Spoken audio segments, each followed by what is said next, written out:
Super Bowl!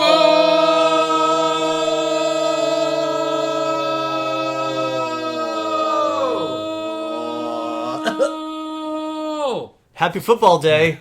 It's Super Bowl day. It is Super Bowl day. We got a great Super Bowl show lined up for you today. We got all the football show. All the best footballs, all the best stats, all the best players, all your favorite stars. We got some crazy stats. We're gonna do some live analyzing of the first quarter. The first quarter, all the players going to be here on the show when they're not playing. We even got some teams. We got the teams. We got all the sports teams. We're doing everything with football today. We're just going out of the frying pan into the football fires. Drew Brees is going to be here. He's taking some time out of his pregame warm-ups. It's Drew Brent. Drew Brent. Drew Brent. So yeah, it's going to be a great game. He prefers Mr. Brent. My New Orleans Saints going up against the Denver Broncos. Yeah, the Denver Horses. It's going to be a great game. We're going to have play-by-play analysis for you coming up here really soon. It's going to be cool, it's going to be fast, and it's going to be fun. It's going to be really fun.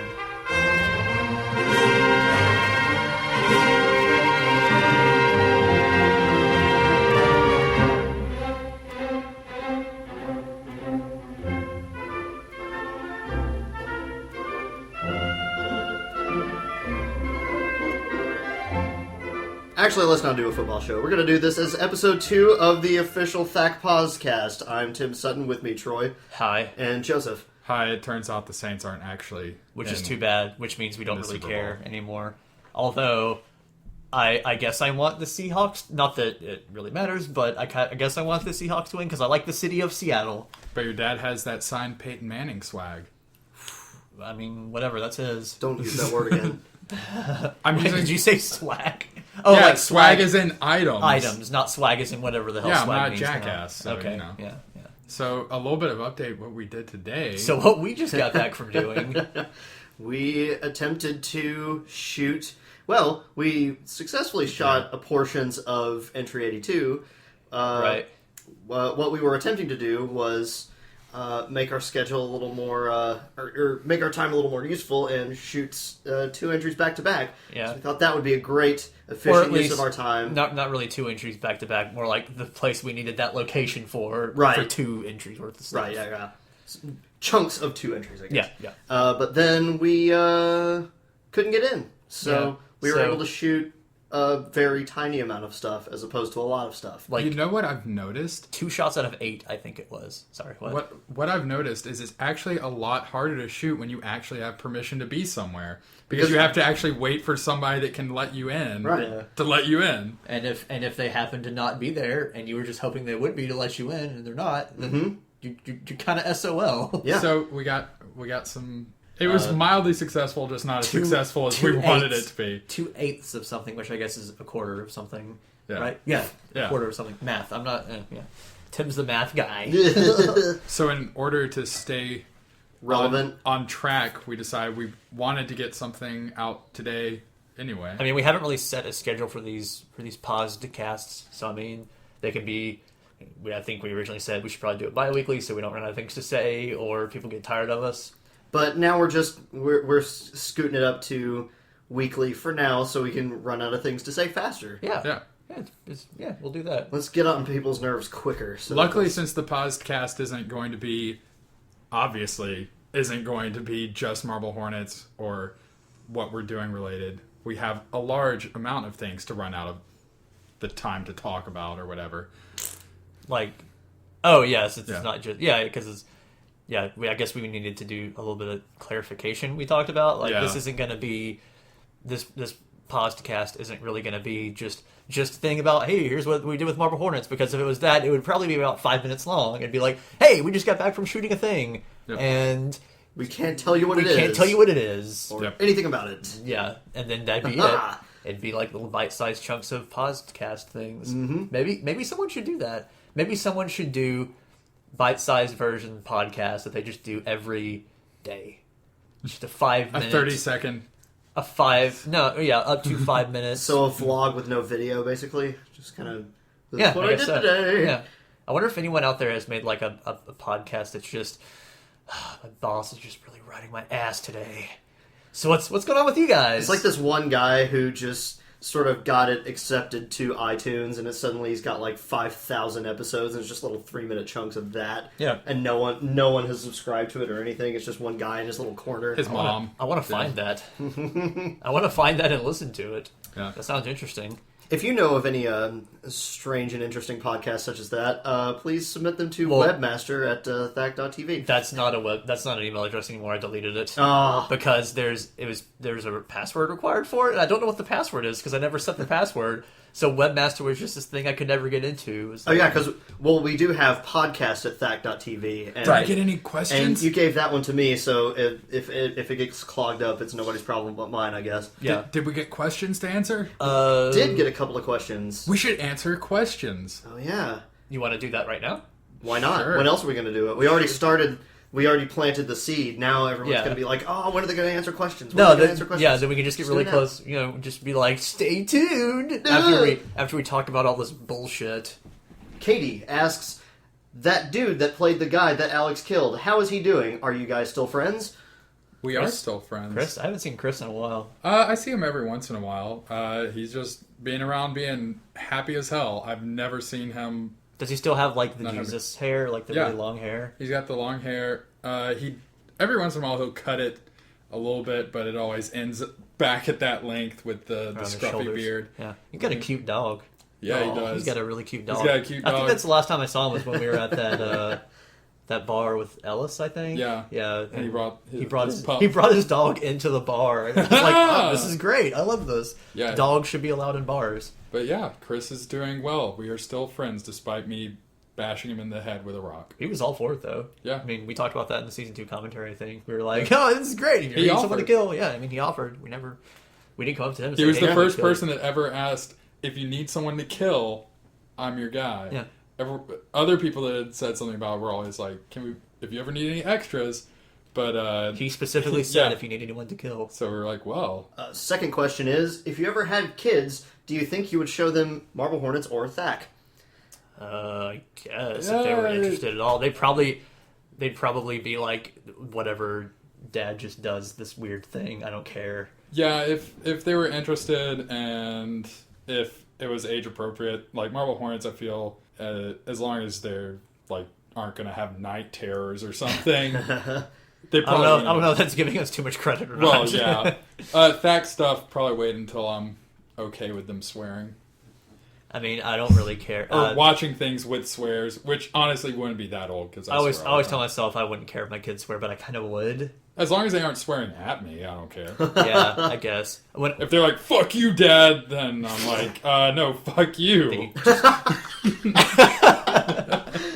You get a report at school, or from their school, just like, yes, I'm afraid your daughter has been saying lots of swears during her second grade class. Do you just know be where like, whatever, she didn't say them to me. Yeah.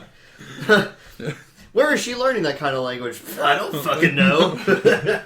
Question from Raymond, and he asks, if THAC all of a sudden found itself in possession of $10 million, caveat, money must be used for THAC projects, what would you each like to do with the money? Make the most ridiculous, stupid thing humanly possible. We already don't really do that. Need $10 million to do that, though. How can we make it stupider, though? With $10 million backing it. That's how. So basically what I'm saying is we need to get a Kickstarter started. So if you want to do really stupid, you could turn the camera on, get that $10 million in cash, and then light it on fire. That would be stupid. That's what we would do. We would make a THAC that is just called Tim burns $10 million. Or it's just Tim burns $9 million and he uses $1 million worth of pyrotechnics to blow it up with. That's good. Let's see, $10 million. What is George Clooney's average salary? We could just sort of rent George Clooney. I think George Clooney gets $10 million a movie. No, I know. That's what I'm saying. We could rent George Clooney for like a day and then just sort of be like, carry a camera around. Just be like, so George Clooney, you like bowling? You want to go bowling? We can go do that. So we call it Tim Bowls with George Clooney. Yeah. I'd be cool with that.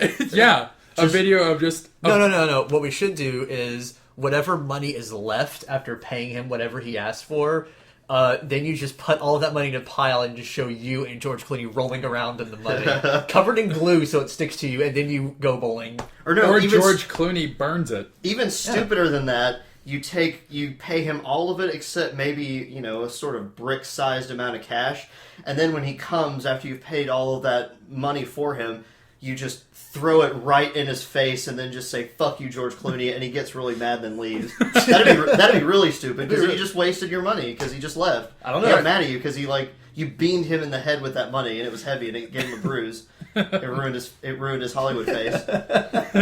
Bruce Clooney. Right in his fucking Hollywood face. You gave George Clooney a Bruce Clooney. A George Bruce. I don't know. Sorry. Next. Bruce Clooney. We'll say that. Last one. Tim says, "Hey, THAC-men, I enjoy the stuff you make." THAC-men. My question is, are there any questions you are tired of answering?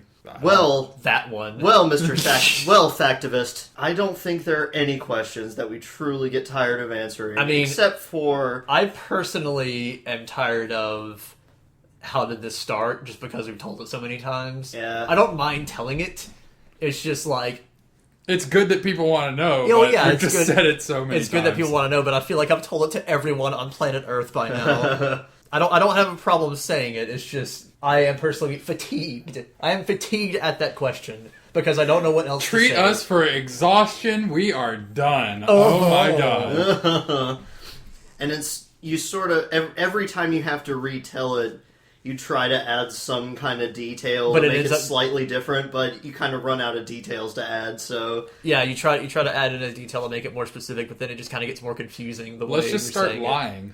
Yeah, we should be like... Make up a new story every single time. Yeah, Joseph and I were at the Olympic diving practice. Yeah. And then afterwards... And on the way down, Joseph and I were diving. It was a really high dive. It was a really high dive. It was like a mile up in the air. And as we were going down in free fall, about to reach our terminal velocity, because we were really good. We were right next to each other. We were completely parallel. Mm-hmm. I looked over and I said, "You want to make a dumb internet thing?" And he said, "Yeah." And before we could work out the details, we hit the water. So right, and unfortunately, we made a splash because we were discussing it.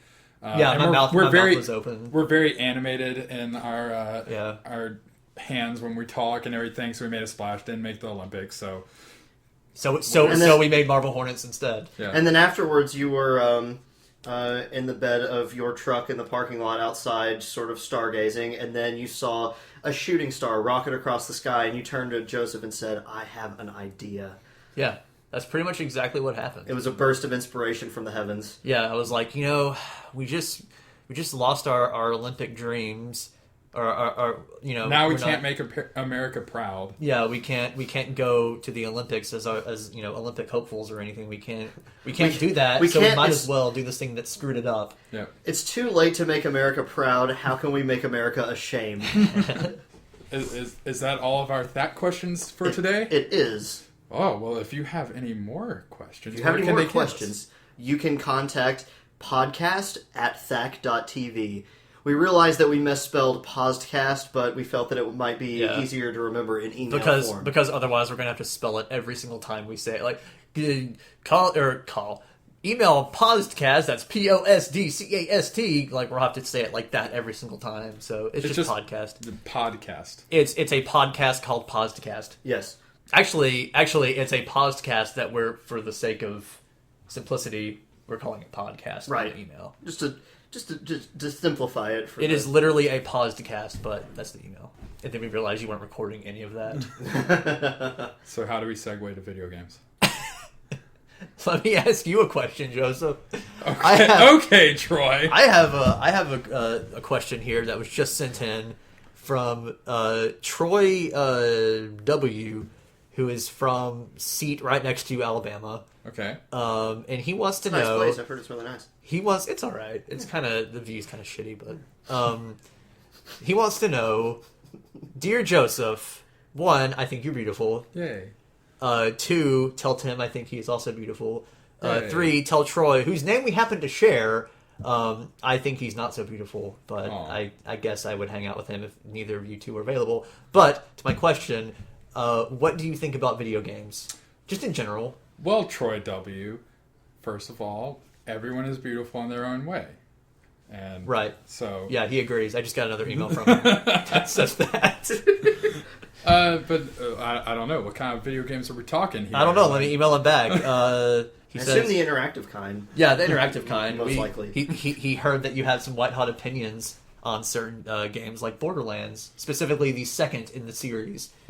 I think it is an awesome game. In fact, Troy W. from seat next to me, I'm actually playing it right now with other Troy W. who's... in the seat next to you. Yeah. This is getting confusing. Okay, so we've been playing Borderlands. Yeah. I haven't, so I'm going to be part of the audience for this one. Okay. And I had already played through it, and Troy was just like, hey, do you want to Borderlands 2. Borderlands 2, yeah. Sorry. He's like, hey, do you want to play through it again? And I'm like, okay, sure. So we start new characters and everything, and I'm just kind of like, I guess, observing what Troy, like how he's reacting to the game and everything. Yeah, and when you don't like skip ahead accidentally. I didn't. Sorry. Sometimes I forget. But now I'm just I'm letting you choose the quest. Yeah, now you're just like, we'll do whatever you want, Troy. It's like that part in a Goofy movie where Goofy makes Max the navigator. He's like, we'll go wherever you want, son. I absolutely remember that. Yeah. I mean, 100%. I mean, who couldn't remember that? It's one of the best Disney movies ever made. It really is. But there was one part, or specifically a character, that I was really eager to see how Troy reacted to. Because it seems to be a pretty polarizing character. You either I don't see how. love her or hate her. I personally really hate her, but I was not disappointed in Troy's reaction. That character would be Tiny Tina. Hopefully people listening have played Borderlands 2 to that point. Who is just, I don't know. The only way I can think of describing her is internet incarnate. Internet to an extreme, like fake internet. Almost. Yeah, just like, look at how wacky I am, wow, kind of thing. What a focus group said the internet was. Yeah, so we've collected all of these memes. Yeah, that focus group being like old people. So, Troy, how did you feel about? I did not feel very good. I was like, I suggested to Joseph, can we skip this quest line? Unfortunately, you have to deal with her at least a little bit. Yeah, which is, it's strange because Borderlands 2 was written, the guy who wrote Borderlands 2, his sister voices Tiny Tina, and it's the brother and sister from Hey Ash, What You Playing, that I guess. Oh, really? I guess web series or something. Yeah. Yeah. The brother in that, he wrote like the entire thing. He's the only credited writer. Yeah, cool. At least on Wikipedia. Yeah, which is crazy that one person wrote an entire game. So, and for the most part, I think he does a good job. Yeah, and it's so weird that like the character that he wrote, assuming specifically for his sister, either he wrote it like specifically for her, or he gave who makes it, Gearbox? Yeah. Gearbox is who makes that. He gave Gearbox the story, and they're like, how can you put another wacky character in here that's like the internet or something, like some kind of old guy in a suit? I hope that's the case. I hope that's what happened, and he was like, basically said, hey, you want to voice this character? Can you give us a character that's even more annoying than Claptrap? Yeah. Yeah. Way more annoying. Actually, Claptrap's not that annoying in Borderlands 2 because he's not really in it. Yeah, he's not like your main contact anymore, thank God. And he actually has some decent jokes in there. Yeah, like the birthday party quest is pretty funny. But Tiny Tina is just like abrasively wacky and in your face. I just can't. Apparently, they do flesh her out more in the DLC that I have not played yet. I don't want to. I don't want to. I don't want to pay money. And it's kind of like one of those things. It's like, well, she gets better the more you deal with her and stuff. That's like watching a show. It's like, no, the first season sucks. Just sit through it, grit your teeth and bear it. It's like, no, why should I? Why? Making it the opposite of Dexter, I guess. Yeah. It starts off just terrible. Just stick with it. You make that the opposite, and that's Dexter. Pretty much. It's like, hey, this starts off pretty good, and then kind of goes down a little bit, and then spikes way back up again, and then just don't. Yeah. Just stop. Yeah. Once you stop seeing John Lithgow, it's time to stop. Yeah. Tiny Tina to me though is just like, she doesn't even spout memes. It's just that it's like someone's like, what would the internet like? And I guess it's kind of someone that knows nothing about internet Isn't Tiny Tina supposed to be like 14 or something? I have no idea. It's like 12 or 14. A wacky kid. A young teenage age. So it's like, I guess... Sounds like they did a good job then. Yeah, right? That's what I was going to say. Yeah. If they were going for that, I would say that. But it's like the way they set her up... And all of her dialogue is super adult-oriented. I guess. Well, she's supposed to, I don't want to spoil anything, but there's reasons for that, I guess, if you want to... I don't know. I mean, Borderlands is a dark game. Her parents are dead. There you go. It's like... That's it. So it's like, oh, she grew up... But, okay, this actually made me think of something else that I want to talk about. And that's in video games, when you have an explosives expert and someone calls them the most gifted explosives expert they've ever seen. Or that's an actual quote from Borderlands 2, isn't it? Like, she's a very gifted explosive expert. She's 12. You aren't a gifted demolitionist. You learn that shit. You can't even get a permit until you're at least 17. It's like when you have... Tim, you did engineering. Are there gifted engineers, or are there smart people that can pick it up, but they still learn it? Like, you aren't just innately like, oh, I'm an engineer. I mean, there's probably some gifted engineers, but there's a lot of stuff they have to learn. I mean, they're gifted because they have gifted minds or something. Like it's not like they were growing up and their parents were like, you know what? I'm seeing a demolitions expert here. This girl has explosives written all over her. Yeah, like definite. Like she's out there shooting off the Roman candles and everything at the house. She's going places. She is going, and that's why her parents are dead. I guess so. Caught him on fire with a Roman candle. God, you said Borderlands is a dark game. It is. It's like saying, like you said, it's like saying the gifted engineer, but that's not really how it works at all. There's a lot more in it other than just, oh, they got a good mind for it. Yeah. Either that or the rest of Pandora fucking sucks at explosives, which in my playing of it is not the case. No, everything explodes in that game. Everything explodes in like 5 different ways at least. Yeah, with Tiny Tina though, it's just like another thing in video games that kind of rubs me the wrong way. I don't know, maybe I'm getting grumpy and stuff. I don't like the internet in-jokes in my games anymore. Maybe you're just getting old. Maybe you are just getting old. Maybe it's not for you anymore. Yeah. Kind of like how Sonic isn't for you anymore. Yeah. but I won't get into that. Yeah, I don't know. Maybe, Please get into that. No, I will not get into that. Please get into Sonic. That'll be its own podcast. Can we please have a Sonic episode? That's a special for later. That's special, yeah. Okay, good. That might have to be split up into multi-parts. I've heard Troy go off about Sonic. This March, we're featuring the month of Sonic. This is week 2 of the month of Sonic. And I just continue only on THAC Podcast. I just continue my rant from the previous week. Yeah, like the previous day. It's just the cutoff for each episode will be 2 hours, so mid-sentence doesn't matter. Yeah, it's just cuts off mid-sentence. Not even any intro music for the next one. It's just you're singing a Sonic theme song. It cuts off halfway through. Yeah, we'll save that for that month long. How does that make you guys feel? Because I hadn't thought of that. Well, we are no longer the target audience for some of the games that we might end up playing. I mean, Super Meat Boy kind of did that with like internet or whatever levels and the. I mean, even when you went to a new zone, it did the da da da. That's like the dramatic groundhog thing or whatever. So I didn't even associate it with that. That's what that's from. So it's like there's internet jokes. I'm just not all internet over hip anymore. I guess not. And it's like. I'm willing to accept it just because I love Super Meat Boy. Even though I never finished it, I still loved what I did play. I finished every proper level, and then once I got to the extra levels at the end, I was like, fuck this, I'm done. I can't take this anymore. I got to the level right before the final boss, like 2 years ago.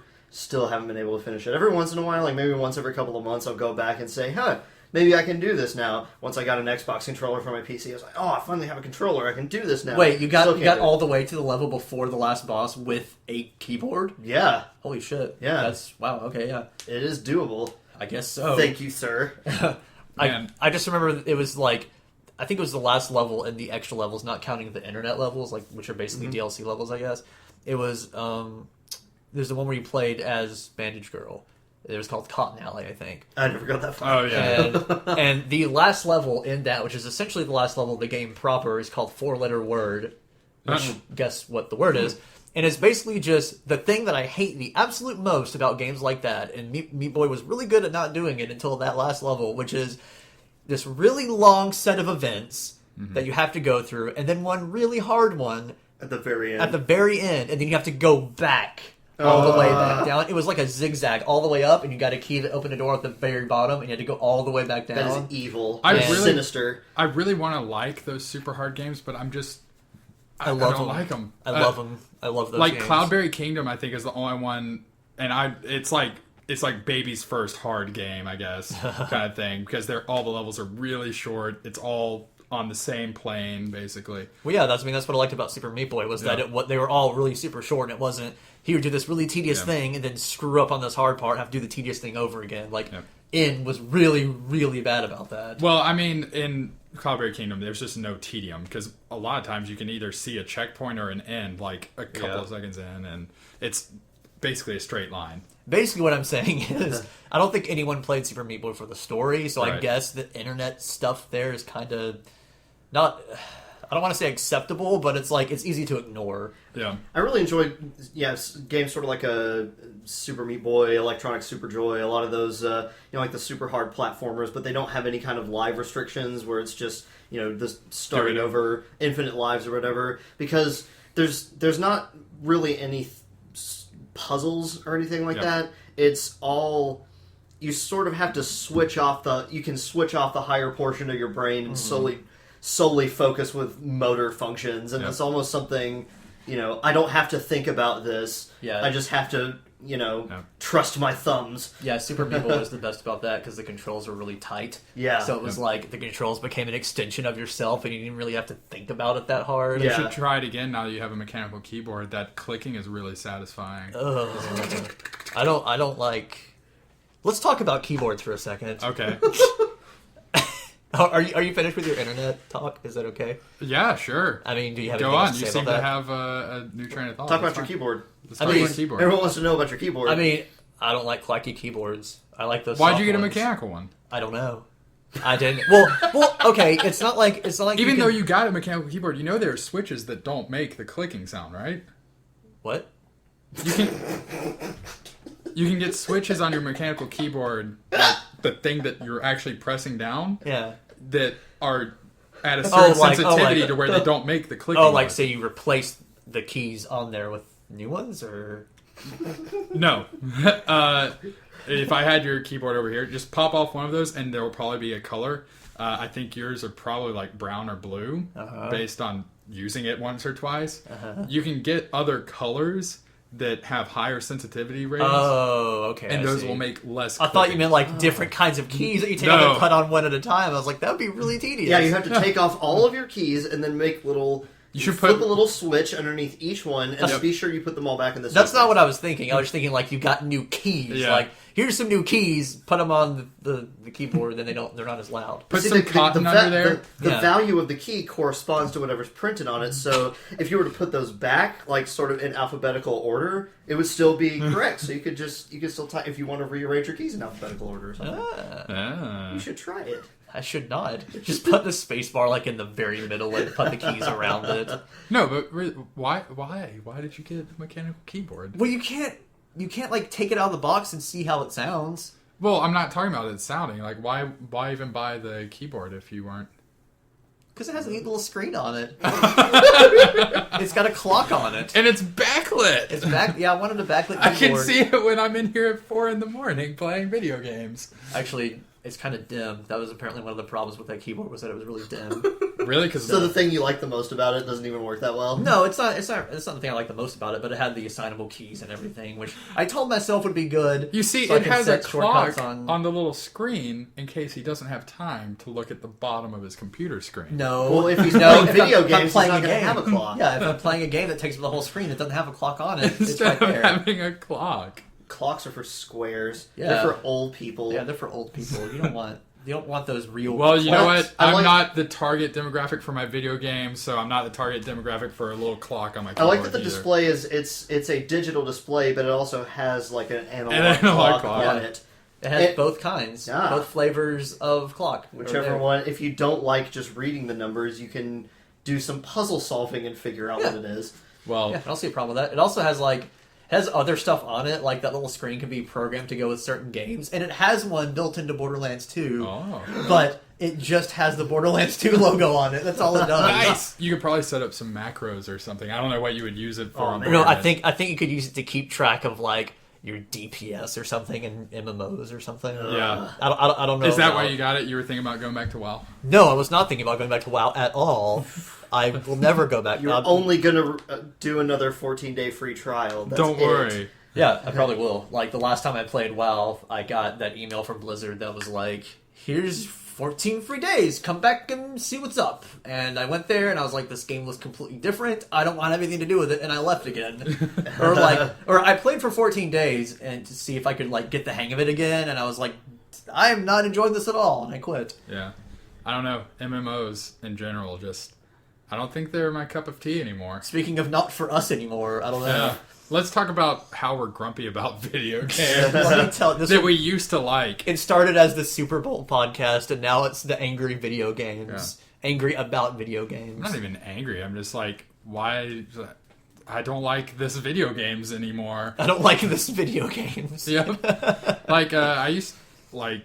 You and a couple of our friends from high school... You're pointing at me, by the way. Yeah, you being Troy. Yeah. Were the ones that like got me into World of Warcraft like right out of high school. Yeah, because it was me and another one of our friends were playing it, and then like he played it for like another week after I got it, and then quit. So I was like, "Hey, Joseph, you want to play some World of Warcraft?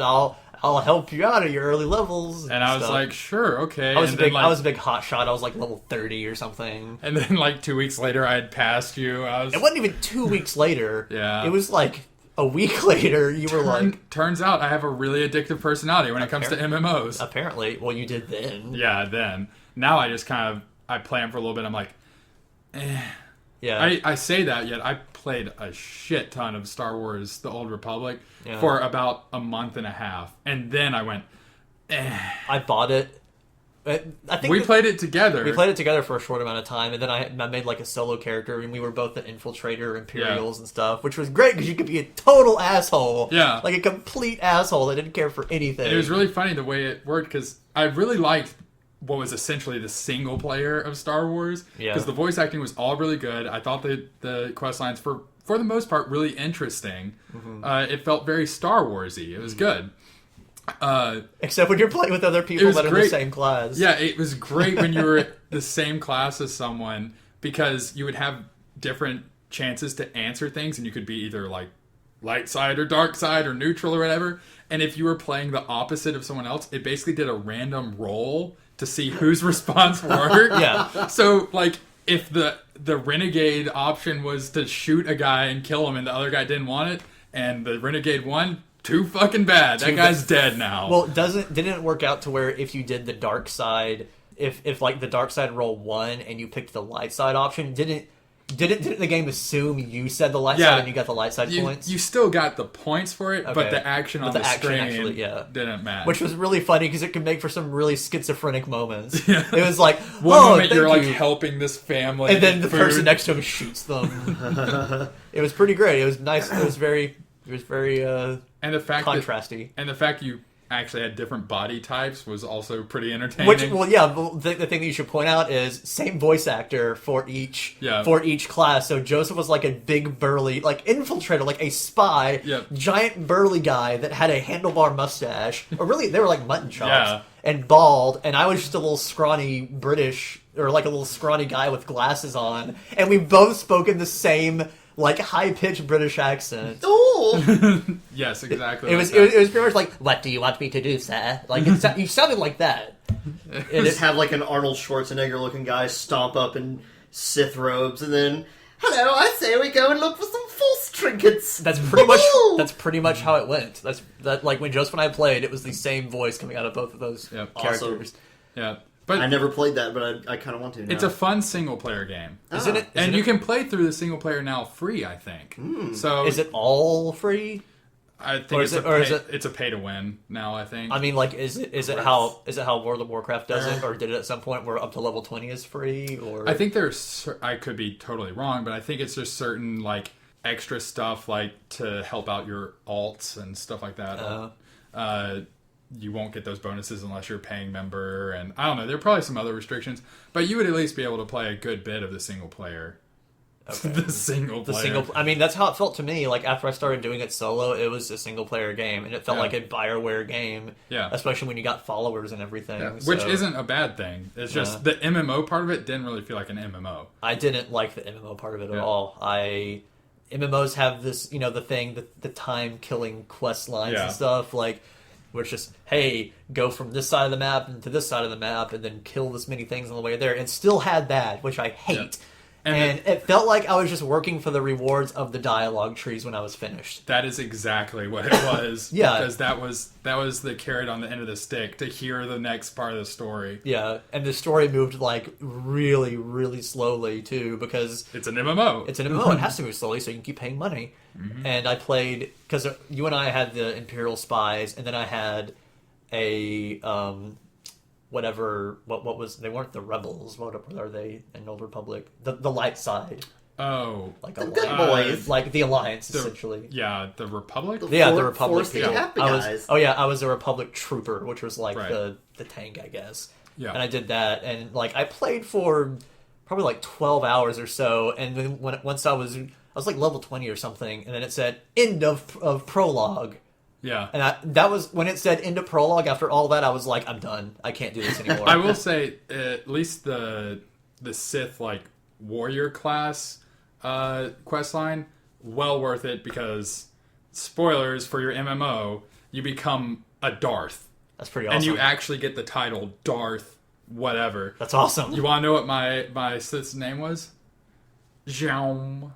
Darth Jaum. Yep, it was the noise. What I imagined of a lightsaber. Oh yeah, I remember that, because you had like the red hair thing. Yeah. That just means there's scores of just Darth butt wieners running around. Probably. Darth Sephiroth. Darth Cloud XX Strife. Darth Pube Face 55.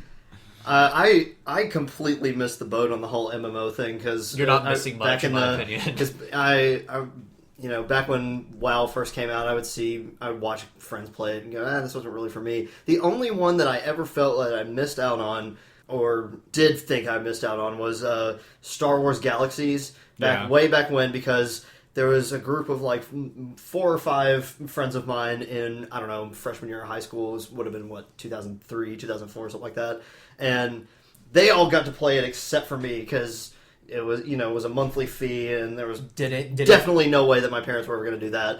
And then I can just imagine you asking your dad and him just being like, "Hell no! Are you kidding?" Also, you had dial-up get internet, a job. Didn't you? Well, yes, like, a lot of people did. Yeah, but then finally last year, I think I found there was the Star Wars Galaxies emulation project where they were emulating the version of Star Wars Galaxies that was up before apparently Sony did some kind of big update to the game and changed all of the parts that everybody liked, and just nobody really liked it after that, it seemed. And they had like their own dedicated server and everything. They just have one dedicated server up right now. I think it's a test server and then a full-on server. It's swgemu.com, I think, for anybody who's interested. But anyway, I get in there, and finally, after all these years, I thought I'd never get a chance. I can finally see what all my friends were so excited about. And then I get in there, and I think 4 days later, I was still just kind of digging for minerals in the desert on Tatooine, and I just kind of went, I don't think this is for me. Because it seemed like it would take... Oh, and I'm sure you guys would say, that's exactly the point of the MMO. It's just it would take an eternity to accomplish anything of value. And I'm not much of a social video game player anyway, and I really didn't like the fact that I would basically have to go into the big city and just kind of beg for stuff, because I couldn't make it by myself. But I couldn't. I think you just suck. I couldn't make any money, so I couldn't buy it either. So I basically, hey, will anyone buff me while I go fight some rats? And you need to just bootstrap it, man. Yeah, you need to bootstrap it. I mean, because I think it kind of goes just because I never had any brothers and sisters growing up, and there was no other kids in my neighborhood. Mm-hmm. So I was always playing games by myself all the time. I never played any multiplayer games. And then once I got to the age where I could buy them myself and finally had people to play it with, I was already so conditioned to playing the same damn N64 platformers over and over that now I'm just kind of, I'll just play my single-player Assassin's Creed or something. For a long time, I thought it was actually the pay-to-play kind of model that I didn't like about MMOs. But I tried to play Guild Wars 2. I still couldn't get into it. And I got to like level 25. I don't know. Not high, basically. And I kind of quit for a while, and I tried to play it again with a friend. And after like 30 minutes, I was just like, I just don't like this game anymore. I don't like this kind of game. I have great memories from World of Warcraft and even Star Wars to an extent, kind of. Yeah. Just for the brief period of time.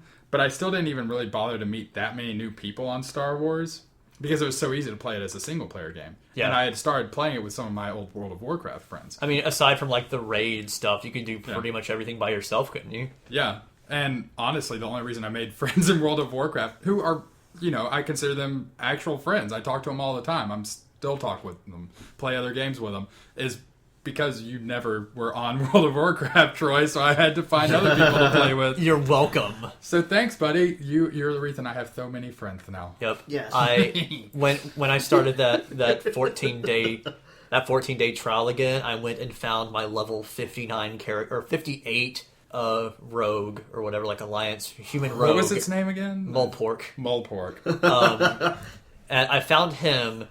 And I was like, I'm just going to get to level 60. I'm going to get to level 60 because that's what the cap was when I quit. It's like, I'm just going to get to level 60 and see what it's like up there. And of course, the cap now is like 80 or 90. 90? No, I mean, at the time, I think it was it was before. It was 80 when you came back and you were releveling him. Because I remember that was during Wrath of the Lich King. Okay. Or no, that was right before Cataclysm, which was the third expansion, wasn't it? Right, but if it was still on Wrath of the Lich King, it would have been 80. Okay, yeah. So it was like 80 or something, and I was like, I want to see what 60 feels like. And I went to the Burning Crusade place, which was like the first expansion, completely barren. Yep. No one there.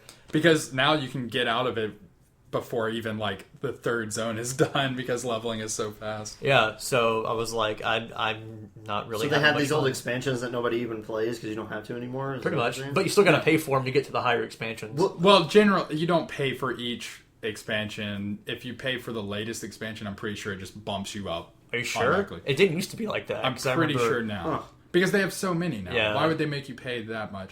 And if they do, works I'm for sure, The Sims, doesn't it? That's true. If they do, I'm sure they have them at greatly reduced price. Well, The Sims, they don't really build on those expansions. They're essentially furniture sets. Yeah. You don't have to have this expansion to play this expansion. I don't think there's any of them like that, as far as I know. Yeah, a lot of good memories from WoW, but I played an embarrassingly large amount of time. I really hate that they had the option to see how much actual game time you would put into each character. In the Old Republic, they had that? Well, they might have in the Old Republic, but I'm talking about WoW in general. Yeah, you were in like a really high up raid guild and everything, weren't you? At one point, on and off.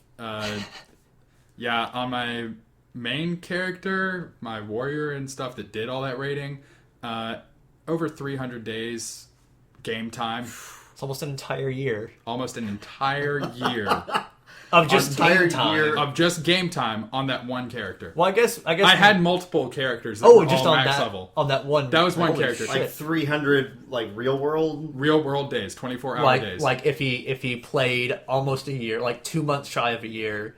Well, if you count just that one character though. Just the one character. Yeah, across all my characters it was a full year. Yeah. And after, once I hit 300, that was kind of when I was like, I really need to stop playing this. Also, the fact that I was makes me ill to think about. I was seriously putting 40 or 50 hours a week into that game. It's a full-time job, if not more than that. How did it not feel like work? It probably did at one point. That's why I quit when it started feeling like work. Which took way longer than it should have. Yeah, that's kind of how I felt. Like I always trick myself into thinking I'll like MMOs more than I end up liking it. Because I went in, the longest I've ever played one is World of Warcraft, and I got up to You got to 58 when it took a long time to get to 58. It took a long time to get there, but I remember, what level was it that you could get your first mount? Was it 40? I got up to that point, and I felt like a total idiot because I ended up spending all of my gold. I didn't save it for my mount, and I really wanted a mount. I did take out a loan for my 60 mount. Wait, you can take out a loan? From other people in the Oh, game. I was gonna say, that's what I did, and I feel totally ashamed that I did that, but okay, now I don't feel as bad if you did it. Oh, no. Yeah, no, I definitely had to do that too, because I had no idea what I was doing. Okay. Yeah, I never really liked any of the counters that count up your in-game time. That's like, I don't like that Steam does that either, and that's why I usually, unless I'm playing a game online with someone else, I'm usually offline whenever I'm gaming, just so someone doesn't message me. So, why are you playing Secret of the Magic Crystals at 5 in the morning? Leave me alone! I paid for it. I can play it when I want. I don't go to school anymore. I Steam- graduated. I'm an adult. What else do I have to do at 5 a.m. on a Sunday? Steam has got me in this weird mindset of when I'm playing something, there'll just be this little thing in the back of my head that says, "What does this look like to other people right now?" And I don't know why, because it's like, because I mean, you also accept. Yeah, Right. if someone sends me a friend both of us request, do. I'm like, I don't know what my Steam level is, but it's high enough to where I have a 350 friends cap thing, and I think the base is 250. I think. I don't know. I'm not near it. Yeah. You have to craft a ton of badges to get that first, so he's got to probably have a much more higher friend limit than you do. Well, I mean, I won a gift card. I won a GameSpot gift card, not a GameStop gift card. We put Troy Shams's face into a local film festival at the college, and I won. What is the best performance? Best performance award for Troy Shams's face is what I won. It's hanging up on the wall. Troy Shams's face is now quite literally an award-winning short. Yeah, an award-winning web short. And they gave me a $10 GameStop card for getting that, and also a $10 Olive Garden card. Nice. And something else. I don't remember what it was, but it was from fanny pack. I mean, the plaque. I mean, medallion. They gave me the plaque already, but a brand new tie. And it was run by the University of Alabama, and that's where all three of us, or where I graduated from, and where Joseph and Tim, or actually Joseph now is Tim graduated. Just Joseph goes to, but we all have been to the University of Alabama, and I thought it was the funniest thing if I could take that GameStop card, bring it to GameStop, buy a Steam card with it, and then buy Steam trading cards with that. So my college bought me Steam trading cards. I thought that was the funniest thing, and I absolutely do not regret it. Unfortunately, Steam cards only came, like, the lowest you could get was a $25 one. So I still had to pay I paid $15, but I put that $15 towards actual games, and then the $10 towards... Because the way Steam cards work is, it's time-based, so if a game is enabled for Steam cards, which is most of them now, if you're playing the game a certain amount of time, you'll get half of the cards available rounded up. So if it's like five cards available, you'll get 3, you gotta buy them. You got to buy or trade for them. Wow, that's shitty. So yeah. Wait, do certain cards unlock for other people based on yeah. Oh, okay. Well, that's less shitty. Yeah, I mean, it's not like we should compare Borderlands 2 cards. Oh, actually, I think I definitely have all 4. I didn't sell them. Is it just 4? It's 8 total, I think. Oh, okay. I think I only have badges for a couple of games, but I made sure that one of those was Sonic All-Stars Racing. Well, transformed. Here's my strategy with that. With that $10, with that $10 that I got, I would play, or I would at least have the game running, so I could get, the card drops from it, and then whatever was left over, I would go to the Steam Marketplace and use that money to buy whatever was left. But what I would do was, I would get just level 1 badge, because I go up to level 5 badge. So to get the next level, you have to craft those cards again, and you don't get a drop. You don't get drops from. But those you games. Don't like MMOs. No. Your entire Steam library is an MMO. But I have a reason for it. I have a lot of experience. I played almost a year on one character. Okay? So any of you all listening, that whenever they rolled out Steam trading cards and you thought, who the fuck is this for? It is for Troy. Troy is the one who it is for. No, let me finish my reason behind this. I get a level 1 card, or a level 1 badge, which is what you do with the card drops you get from the game. Okay. Because once you craft a badge, you gotta buy the rest up to level 5. There's no more drops that you can get. It's horrible. I know. So I with that gap that's left and whatever's, there's 5 cards, you'll get 3 drops and you have to buy or trade for the second ones or the other 2. So I buy those other 2, craft the level 1 badge, because when you have a level 1 badge, you have a chance, which is based on your Steam level, of getting a booster pack drop. Because whenever someone crafts a card or crafts a badge anywhere from their cards, a booster pack will go to a random person. And if you have, and as long as they have a level 1 badge in that, and the higher your Steam level is, I think it's every 10 levels you get a 10% boost to that drop rate. You know what that sounds like? An MMO? That sounds like min-maxing your professions on an MMO. Maybe, but I like it. I mean, I paid for 1 booster pack, and it was for Sonic and Sega All-Stars Racing Transform. I think it was from... I think I used money that I got from selling other cards. Yeah. And then immediately after I opened that booster pack, I got another Sonic booster pack. Yeah. I made so opening that might have gotten you another one. Nice. I gave myself a random drop. Well, right? maybe when you did you craft a badge after you opened up the booster pack? Maybe. Because if you did, that might have been your own. You might have won a really weird chance lottery. Wow. Because that could have gone to literally any other person, or maybe you're the only person who has a badge. All 50 people who own that game to begin with. That reminds me. I love that game. I don't care what anybody says. That game is awesome. Did we talk about Monaco before, like in any of our stuff? Because that sounds eerily similar. Just the whole, like, you might be the only person with that badge.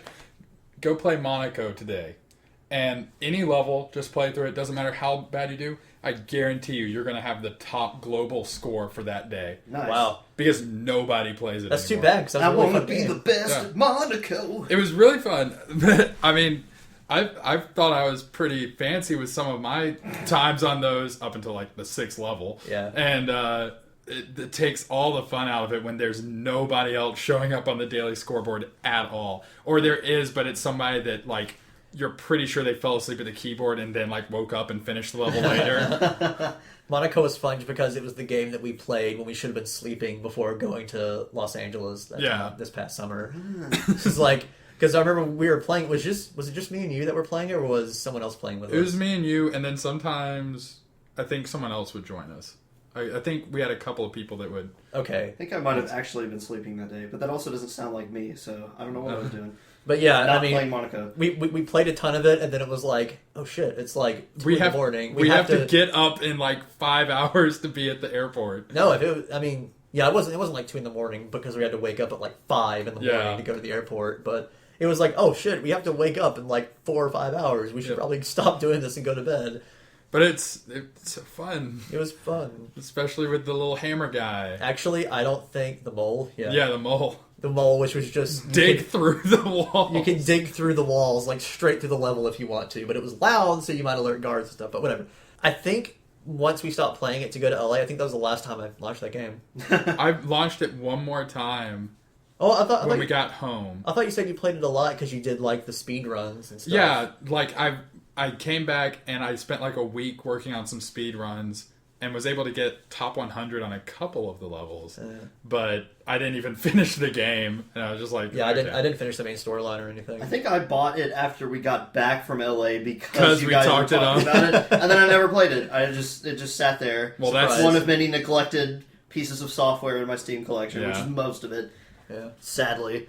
I think I looked up like I looked at the data from my Steam, like whatever that website was that like estimates how Steam much calculator thing. Yeah, I don't and it shows you how much you've actually played. I don't go there. I don't go to that. Oh, I'm not going to talk about how much my account is worth because mine is worth less than y'all's, but it's still embarrassingly high. Well, it doesn't take into account sales either, so it's just raw prices for those games. I think it doesn't make you feel any less dirty. I think they recently changed it to it reflects whatever it costs at the moment that you look it up, including if it is on sale. Like if you look it up during the winter sale, it will still take the discounts into account. Because I looked mine up during the winter sale, and I still just had a butthole clenching moment. Just like, oh Lord, I could have spent this on so many other things, like my education. my livelihood. Or paying back your education. But instead, I spent it on video games you haven't played. Sonic Adventure DX that doesn't even work. It doesn't even work. But I was very upset about that. That site also shows you how much you've actually played of your library, and mine is like 43% or something. So Tim that's really high. Tim actually has the highest out of all of us.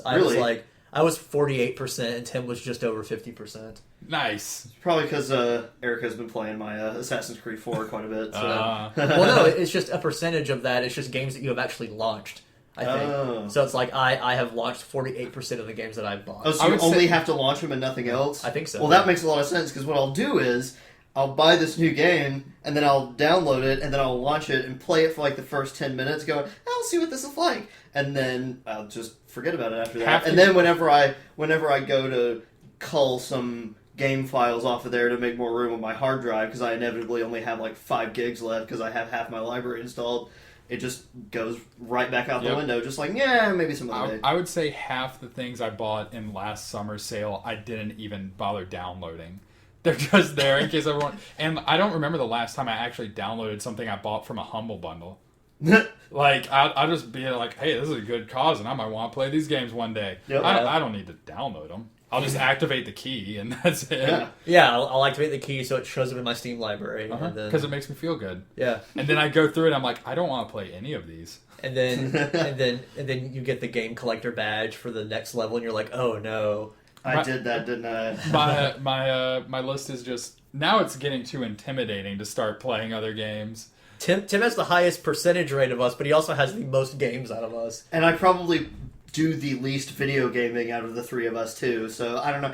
It's it's a habit that's sort of bled over into my just regular non-gaming life, where I'm much better at owning things than actually using things.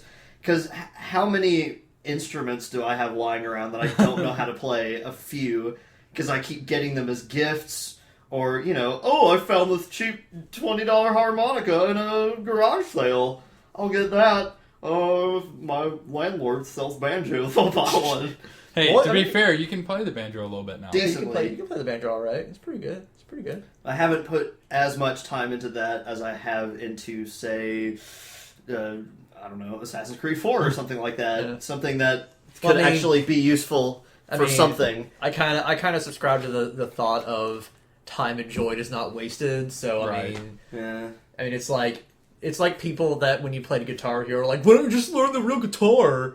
Yeah, and it's like, because I like this is more fun. Because a guitar costs me $500 and this costs me $30. Yeah, that's why. Yeah, that time. Also, I don't know how to fucking play Jukebox Hero in real life. I can play it when it's only 5 colors. Yeah, the time enjoyed is not time wasted is definitely what I told myself during my MMO years. Does it count if you regret it later, though? Like, if you enjoyed it at the time but then regret it later, does it still count as not time wasted? I mean, I would say it's wasted, but I don't regret spending the money on it. So would you apply that to when you played Final Fantasy X too? Oh. Yeah, I went there. You asked the hard-hitting questions. You should be a journalist on television. So, there is a little bit of story here that I don't know that it translates in just saying that, but I'm a pretty big fan of Final Fantasy. I don't play the MMOs. I got into the beta for the latest one, 14 I think it is. The Realm Reborn one. Yeah. And that one was really boring, and I was like, I don't like MMOs. But the other games I played through, and I liked 10. I liked it a lot. I'm one of the 7 fanboys. Yeah. Wait. Are you saying there's 7 fanboys? 7 fanboys, or you're a fanboy of Final Fantasy 7? Final Fantasy 7. Okay. I thought you were saying I'm one of the 7 fanboys. Well, I don't know. Maybe. I don't know how widespread everyone likes it. Like it is well documented my love of Blitzball and Final Fantasy X. So I got Final Fantasy X too. Honestly, not in small part because there was Blitzball in Final Fantasy X too, but it was boring. It was like Blitzball Manager or something. It wasn't actually playing it. Not that the gameplay of the original Blitzball is that deep anyway, but I played through it, and the entire time I'm like, this is fun. this is fun. Like No. the actual game. Yeah, I was like, this is a fun game. I like this. And you're just holding back tears. I'm gonna 100% this. I know I can do it. And I even got the guide, and I was going through 100%, but the way they did the guide, they fucked it up. So where you had to like look at a specific part of the thing, but it didn't tell you. And if you fucked it up, you couldn't get 100%. So I got 98%. So I was like, that's okay. I really enjoyed this game. It was a lot of fun. I'll just do New Game Plus and 100% it. 30 minutes into New Games Plus, I just turned it off. I was like, that was the worst fucking game I've ever played. Oh my god. So basically, if you want to know what it sounds like when I talk about Sonic, it sounds like that. Yeah. Almost Oh like man, that. let me talk about Blitzball for a second. Let me talk about my team of all-stars. There's not enough time left in the day for me to really get into the nitty-gritty of Blitzball. I guess I don't know what my childhood was. It was all just mostly platformers, I guess, because I kind of missed the boat on the. I said I missed the boat on the MMOs, but I also kind of missed the boat on RPGs in general. But here's why: because I didn't really know what an RPG was, other than I did play Pokemon Yellow, Red, whatever. That's a good one. I haven't played any of them since that. But You're a bad person. You're a bad person. You should play X and Y. The first game that I ever played where I knew, like it said, this game is a RPG, that is what this is, was a little game called Quest 64. And I rented it at the local Video Express, and I hated it so much. What? I couldn't stand it. I thought it was awful. It just the combat, because that was my introduction, because we'd already had Zelda Ocarina of Time. Quest 64 is the one where you could decide at the beginning if you wanted to be magic, and I don't remember. I think it was. But it was. I wasn't expecting that this weird sort of hybrid turn-based combat thing, but you could also kind of run away, because I saw it and the box made it look like, this is going to fill the void of me having finished Zelda, and I see this thing instead, and I'm like, I hate this. And so little 8-year-old me was like, RPGs are stupid, and then I never touched anything that had those 3 letters on it again. I think until Fallout 3. Which means you missed out on Super Mario RPG. Which is a shame. Well, I never had a Super Nintendo to begin with. I only got to play my cousins whenever I went over there. And I played it a lot. Quest 64 was on the N64. Yeah. N64 was my first console. All I had before then was a Game Boy. And I had them all. I had this. There's this one game that I had. It was the Game Boy game version of the movie We're Back, a Dinosaur Story. It was the old school kind where there were no saves. It was you had to play it all the way through in one sitting, right? And it was no password or anything. No password, no nothing. Holy shit! And it was in retrospect, it probably wasn't very long, but it was really really hard for me because I was like 6, 7, something like that. And one day I finally. It was probably really hard actually. If you played it now. If you remember how difficult We're Back, a Dinosaur Story was, please email podcast@thac.tv. For the Game Boy. Yes. I don't know if they made it for anything. Anyway, but I finally made it one day. I knew because you had to rescue the 4 dinosaur pals, and then you had to get to the evil Dr. Scientist, because that's what the instruction book said. Please tell me his name was Dr. Scientist. I don't know. Maybe. Okay. It might as well be. So I finally get to the final level where I'm on my way to Dr. Scientist. I'm going to fight Dr. Scientist and I'm going to win. And then suddenly, I'm holding the big old grayscale Game Boy, and suddenly my screen starts to get a little foggy. Oh no. And I go, no, wait. If I change batteries now, I have to turn the game off and then I'll lose it. But I do have a wall charger, and I'm running and I'm sprinting and I'm kind of like trying to navigate the game as I'm running around with this cord slung over my shoulder, and I have it plugged into the wall, and I have the cable in my hand, and I'm about to stick it into the Game Boy, and then just the little red light goes off. And my picture fades away, and I was this close to the end. I was so angry, I just took it out, I put it in the little plastic case, and I put it in my dresser, and I haven't touched it since. That game has not moved from whatever little nook it's stowed away in my house since 1995 or so. It has not moved in about 10, 15 years. Well, 15 years. You missed out on all the the RPGs and everything. I missed out on all the violent games. I'm doing air quotes here. Yeah. Like my mom would not allow me to play StarCraft. My mom wouldn't allow me to play Diablo because it had... That was the whole point of having a Sega, though. You were a Sega household, right? Yep. I mean, there were certain things that my mom didn't realize were fairly violent games that I had. Like, I didn't have Mortal Kombat or anything. You had Unreal Tournament. That was... Or was that that was later. A secret? That was no, that was later. I actually I wanted to play StarCraft so bad.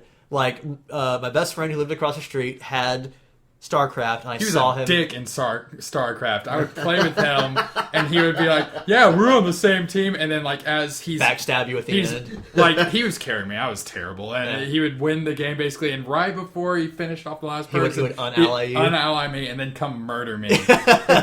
So I stopped playing StarCraft because of him. Well, I wanted to start playing StarCraft because of him because it looked really awesome. I don't know why, because I never really liked strategy games, or I guess I never. Big Game Hunter. I never... What? The little user generated maps, Big Game Hunter. Oh, yeah. Yeah, I didn't know about those at the time because I didn't even have internet then. So, you say Tim had dial-up internet. I didn't even have internet until like 1998 or something. Huh. And we had it pretty early, but it was... Never upgraded. It was in the very early 90s. I'm talking about when I was like 3, 4, like really, really young. We had, I think my dad's computer, it was connected to sort of the, whatever the internet servers that UAH had, the University of Alabama in Huntsville, because that's where he was going at the time. Yeah. And I had seen, there were these little DOS demo games that he would let me play. Like, there's like a scuba diving one and a Billy the Kid one, and they were all like the really old looking ones. And so is this on like a Tandy type computer or something? It was just an old DOS computer. I think it was even before the gateway that we had. Like it was. Okay. I don't even remember what kind it was.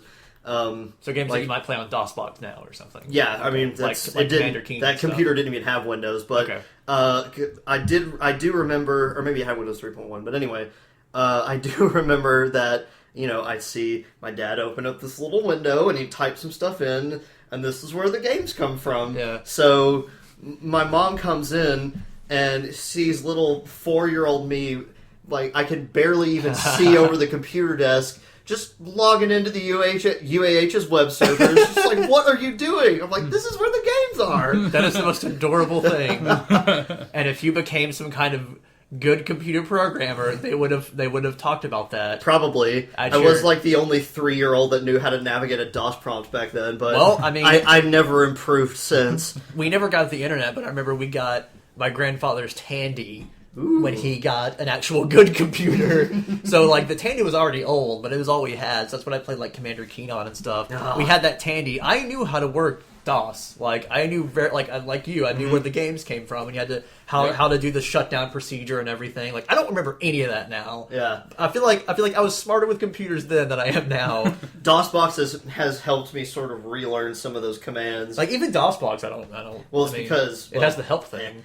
Some of the commands are a little different because it actually uses Linux commands and not DOS commands. Okay. And they're slightly different. Okay, I'm pushing up my invisible glasses on my nose right now. Y'all are nerds. I want to hear about StarCraft. Oh yeah, anyway, StarCraft. I never played StarCraft either. Long story short, basically, my mom absolutely forbid me to play that. I really wanted to play Diablo 2, Diablo also, or actually Diablo 2 too. That one had demons on the cover. There's no way you could play that. Exactly. Like my mom would not buy me in retrospect, probably a good parenting decision. Your kid wants a game that literally has Satan on the box. Probably don't want to get it for them, which I commend my mom for that at least. Yeah, because you were like how old at the time? I mean, late elementary school probably. Yeah, so probably not age appropriate. Yeah, I mean, it definitely wasn't even like 13 yet. So I really wanted that, and I really wanted StarCraft, even though my mom knew nothing about it. She thought the box was too dark. I don't know why. I guess maybe because it was rated teen? Yeah, it was rated teen. Were teen ratings up by then? What was the one you were allowed to get, though? Was it Nox or something like that? Nox. I was able to get Nox. Yeah. But I bought that for myself, and which is what the story is leading to, is that one day I was in either Babbage's or EB, which was what became GameStop now. EB. Two separate companies. EB was bought by GameStop. Yeah. EB bought Babbage's, and then GameStop bought... Right, that's what I was saying. It was just like GameStop. That's what I was saying. Electronic Boutique was bought by We didn't have any of those. Eventually. We didn't have any of those big city stores where I grew up. Boy, let me tell you what. Well, it was. We had the little Walmart, and then later we had the big Walmart. The little Walmart shut down and turned into a Walgreens. That's all we had, boy. This was at the mall. We had two separate video game stores at the mall. You had a mall? Yeah, we did. We were in the fancy part we of had Alabama. which was childhood. I think it is the biggest mall in the state, if not in the southeast. It's not the biggest in the southeast, but I think it's the biggest in the state. It's the biggest in something besides the state in terms of square It has footage. the biggest skylight in the world. Cool. Because So- literally the entire roof is a skylight. Yeah, Yeah, so well, I it's had like- a Goodies and a Big Lots right next to each other. Nobody cares, Tim.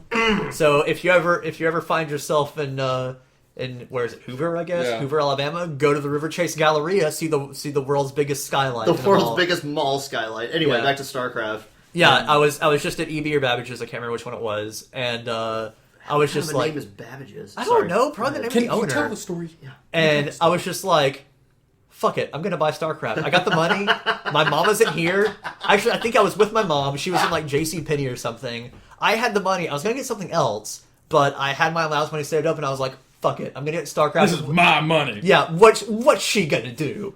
So I say what's she gonna do, but I really just hid it from her.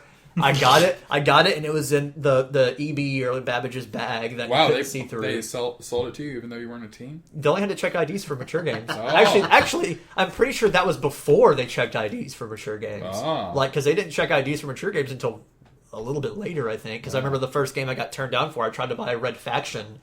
And I remember handing it to the guy, like, I want to buy a Red Faction. And he goes, you know I can't sell this to you, and handed it back to me. And I felt so stupid. I didn't know that they had to card you or whatever. But Didn't Grand Theft Auto 3 do that? Have something to do with that? probably. think So, that's I kind of the one mean, that that was started that, so- before Grand Theft Auto 3 happened, too. So I actually had to get my brother to buy Manhunt for me. Well, that's a pretty fucking violent game. Yeah, I know that, but I really wanted to play it because it was Rockstar Games, and I was like, Rockstar makes good games! And I played Manhunt, and I was like, I don't like this! This There is was horrible. a reason this was rated mature! Yeah. I mean, yeah. Pixie is the scariest fucking thing ever! Yeah, it was... And also, it wasn't a very fun game! Yeah. At all! Stab people in the throat with broken bottles. Also, Brian Cox's voice is really scary. I feel uncomfortable. Yeah, it's like, this game makes me feel uncomfortable, also, it's not a very good game. So anyway, you hid StarCraft from your mom. I played it for a good long while, like, on the computer in front of me. She didn't know what it looked like. She didn't know what StarCraft looked like. But I made one fatal mistake. I kept the box. Dumbass. And the weirdest thing happened. I think my mom is really cool for this, and I don't know why, is she found, she just happened to see the box one day while I was playing it. She was like, is that game that I told you couldn't get? And I was like, yeah. And What are you goes- gonna do? I don't remember exactly what she said, but she basically said, don't do that again. Right. She didn't. I was like, "Oh shit, she's gonna make me take it back or something." She was like, "Don't do that again." And I was like, "Okay." Turn back to playing StarCraft. Did you ever do that again? uh, Well, you got your brother to buy you Manhunt. well, this was when I was like 17 when I Yeah. bought Manhunt, so it's like I was just under. I remember I never... M-rated games and R-rated movies were off limits, but T or PG-13, those were okay pretty much no matter what age I was, which is good because one of the launch titles for the N64 was Star Wars Shadows of the Empire, and I had been a fan of Star Wars almost as long as I could talk. So that one, it's sort of that, and then As is anyone that's not an asshole. I was way too young. I was probably too young to see Jurassic Park in the theaters because it came out in 1993, 93 or 94, I can't remember. So I would have been only about 5 or 6, something like that. But I just kind of made the case, Mother, I'm a 5-year-old boy who is obsessed with dinosaurs, and these are the most realistic dinosaurs that have ever been made in a movie. And if you don't take me to see this, I will hate you forever. And your mom And was it like, worked. "Okay." I brought my blankie to the theater, Aww. and I hid underneath it whenever the spitter dinosaur attacks Nedry in the Jeep. But other than that, I took it like a champ, and I thought that movie was great. You could not be cuter. I still First it's typing on the keyboard and you can barely see over it. Now it's bringing your blanket to see Jurassic Park. Which is honestly pretty fucking scary. It's a pretty. I remember the first thing I saw of that was the opening with the Velociraptor, and it was in Circuit City. They had this was when Dolby was making the surround sound thing, so they had the expensive ass equipment for your surround sound setup, and they had a surround sound room.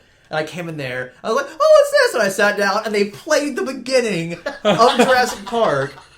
with the surround sound, which I'm sure wasn't really that loud, but to my whatever-year-old self, it was the most terrifying experience. I mean, I had the occasional nightmare, dinosaur-related nightmare for a little while, but I was able to handle it. I mean, also that's true. Also, I like to think I'm a more well-rounded person because I had the pants scared off me by dinosaurs when I was about 5. I mean, it was kind of like going on a roller coaster or something like that. You know, you get the doo-doo scared out of you for a minute or two, and then you're like, huh, I want to do that again. Yeah, things like that happen to me a lot when I just see terrifying things sometimes. Like, you know that movie, Fire in the Sky?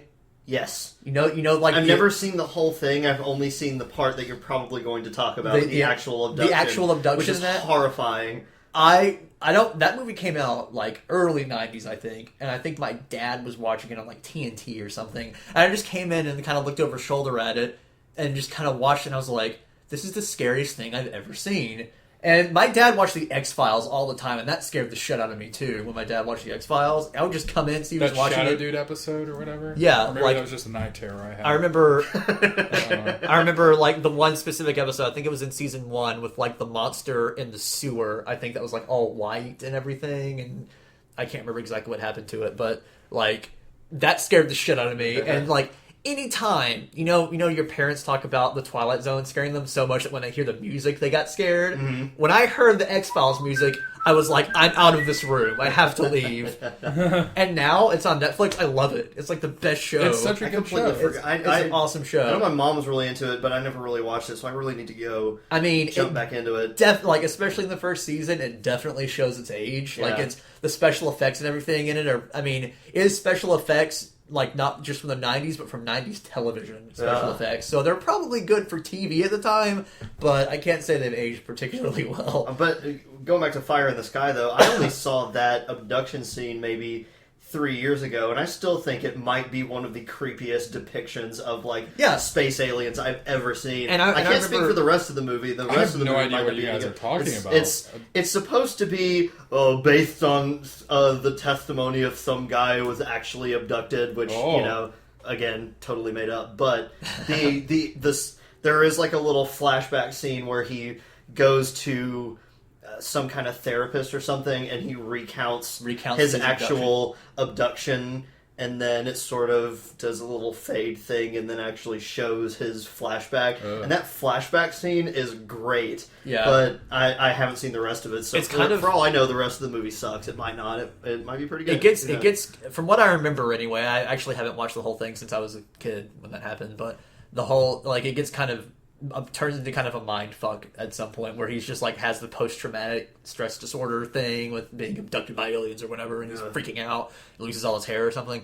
But yeah, like, I remember the alien abduction scene when he's just like in that organic gross skin that's around him and everything. Oh, it's so gross. Horrifying. Like, I think that was the first time I ever saw, like, the whole organic space alien stuff where it's like machines and flesh and everything mixed together, but that scared the crap out of me. I was really scared of that. Literal doo-doo. Almost as much as I was afraid of the X-Files. Almost.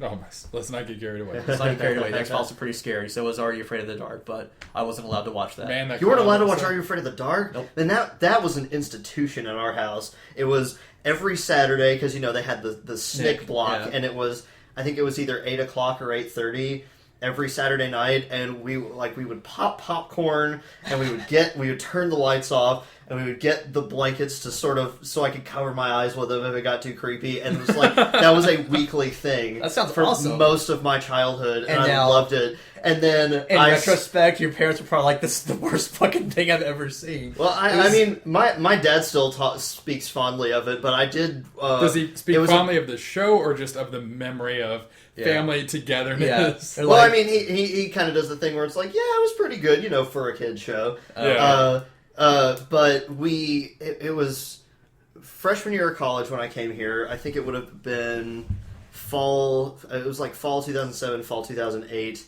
One of the dorms nearby was doing a screening of the entire first season of Are You Afraid of the Dark? Wow. And I thought, oh man, I haven't seen that since I was like 12. I really need to do that. And I know where this is going. They had popcorn and snacks and couches, and I sat down there, and I mean, I was in there for a couple hours. I watched the entire first season, but man, that show has not aged well at all. Really? Yeah. Is that the one that you said was also really, really Canadian? Yeah, it was much more Canadian than I remember because, all of the kids have hockey sticks in their bedrooms. And, well, the one that really struck me was, it was like the second or third episode, and it was the one where the kid goes into the carnival and steals the clown's nose out of the fun house. And the whole thing is, he's being followed by this clown while he's in his house, but it's just leaving little telltale signs like a balloon popped downstairs, or it smells like burning cigars in the kitchen, or no, he goes to make, I think it's microwave pudding or something, and then he takes it, or he's microwaving something, and I feel like it's pudding, but then he takes it out of the microwave, and it's burnt cigars instead. But anyway, so he goes... Okay. Well, he also... So the end of the episode, he goes back to the carnival, back to the fun house, and he's going to give this evil clown his nose back, and then he also says, and I also brought a peace offering. Cigars! And he holds out a big box of cigars, and I'm like, you're like 13, where the hell did you get those? Was that kind of like a funny ending or something, or sorta? I mean, it still had the spooky carnival keeper at the end. It was like, be careful what you do with clowns' noses or something. I don't fucking remember. That was the THAC Podcast, where we discuss the risk of stealing clown noses. It's a very important life lesson. If you steal a clown nose and you get stalked by one, well, that's just a risk you took. Exactly. Way to... But I mean, there were some of those, like the ghost effects in the forest or something like that. In the really early episodes, it would just be a guy with just some white face paint on and nothing else. Just be like, I'm the ghostly cab driver. You can tell because my face is painted kind of white. Wait, is the ghostly cab driver one the one where he tells them the riddle and they have to solve it? Yes, that is the very first episode of Are You Afraid of the Dark? Really? That's the pilot episode. It's a whole. It's a whole. It is. Answer to the riddle. Yeah. It's what can you put in a barrel that makes it lighter or something like that? Yeah, and the more you take out, the bigger it gets or something. The more you put in, the lighter it gets or something. Yeah. I don't remember. The answer was a hole right before the haunted cab driver crashed into a tree and killed the children that were riding in it. Yeah. Oh. Yeah. Children's programming. Yeah. Well, again, I'm pretty sure no one actually died in that show, which I didn't realize. I remember, I think it was... I thought they had some ambiguous endings to some of the stories. But I did have kind of a weird epiphany. I was looking at someone pointed me towards Reddit one day because R.L. Stein was doing an AMA thing on there. Oh, man. Goosebumps. Yeah. Childhood institution. Those had some definite ambiguous endings. No. He said, like, R.L. Stein said in the AMA, he was like, no one ever dies in a Goosebumps book. Huh. Like he said he never wanted to make the villains like people or real things, and he never wanted anyone to die in it. And thinking back, no one ever died. There was the risk of it. Yeah, there's definite ambiguous endings. I mean, they might have died after the book. That's pretty slick. They I think that's pretty cool. They would kill the monster in some way, but it wouldn't be a person. Like no people ever died in Goosebumps books. People died in the later books he wrote, like the Fear Street stuff, but those were for teens, I think, whereas Goosebumps were for kids.